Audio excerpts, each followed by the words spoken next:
প্রত্যেকে মোটরসাইকেলেও হর্ন দেওয়াটা বন্ধ করে দিই, আমাদের গাড়িতেও হর্ন দেওয়াটা বন্ধ করে দিই। বাংলাদেশের কোনো ড্রাইভার তো শোনেই নাই যে হর্ন বাজানো যাবে না। আমরা একটু লাউড কালচারই বিশ্বাস করি। যদি দেখেন যে আমার আপনার ছেলে মেয়ের বিয়েতে কি পরিমাণ আমরা আওয়াজ করি, ঠিক আছে, একটা উৎসবের সময় সন্ধ্যা 7টা থেকে রাত 10টা পর্যন্ত গান বাজনা হলো বা 10:30 পর্যন্ত হলো, কিন্তু এটা 1টা 2টা পর্যন্ত হয়। এটা কিন্তু গুলশান বনানী ধানমন্ডির মতন এলাকাতে হয়। আমরা একটু লাউড কালচারই বিশ্বাস করি। যখন আমরা বরযাত্রা করে না, বর যখন ঢুকে বিয়ে বাড়িতে তো হর্ন বাজিয়ে বাজিয়ে জানান দিতে হয় যে বর ঢুকেছে। সেটা যাই হোক, একটা ওয়ান শট বিষয়, কিন্তু এটা আমাদের কালচারের পার্ট হয়ে গেছে। খুব বেশি জরুরি প্রয়োজন, খুব বেশি জরুরি প্রয়োজন হলেই বা কি করা যাবে? আপনার যদি রাস্তা জ্যাম হয়, হুটার চালালে তো আপনাকে রাস্তা ফাঁকা করে দেওয়া যাবে না। ফলে এই যে একটা কালচারের মধ্যে ঢুকে গেছি আমরা, এই কালচারটা আসলে রাষ্ট্রীয় পর্যায়ে আমরা নিরুৎসাহিত করছি, কিন্তু এটা আসলে নিষিদ্ধ করারও একটা দাবি উঠা উচিত। ইমার্জেন্সি সিচুয়েশন ছাড়া, ইমার্জেন্সির জ্যাম না, অন্য কিছু রকমের ইমার্জেন্সি, অ্যাম্বুলেন্সের একটা ইমার্জেন্সি হয়।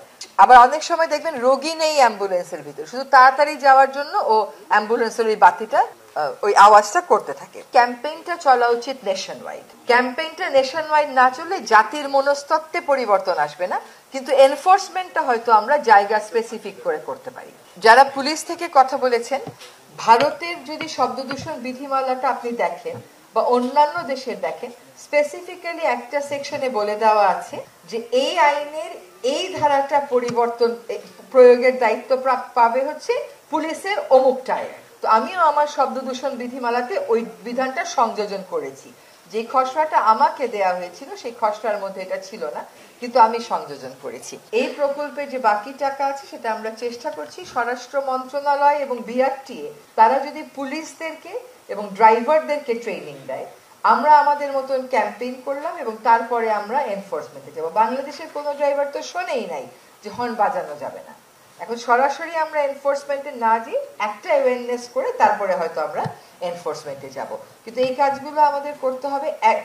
আমি একটা কথা দিয়ে শেষ করি যে আজকে আমরা যারা এই রুমে আছি সকলে যেন গাড়িতে উঠে নিজের ড্রাইভারকে বলি যে যেটাই হোক না কেন তুমি হর্ন দিবা না।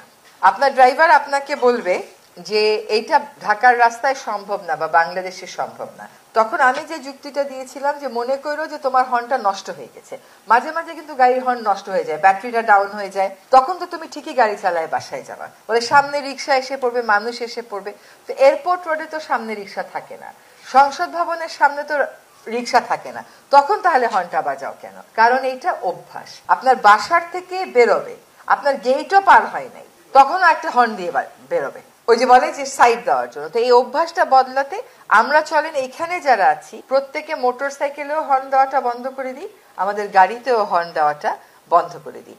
উন্নত বিশ্বে হর্ন দেওয়াকে একটা খারাপ বিষয় হিসেবে দেখা হয়, যে আপনার গাড়ির পিছনে বা সামনে কেউ হর্ন দিল মানে হচ্ছে you are a bad driver, এই জন্য তাকে সতর্ক করতে হচ্ছে। আর আমাদের হচ্ছে মানে যত বেশি হর্ন দেবে তত বেশি সতর্ক এবং ভালো ড্রাইভার।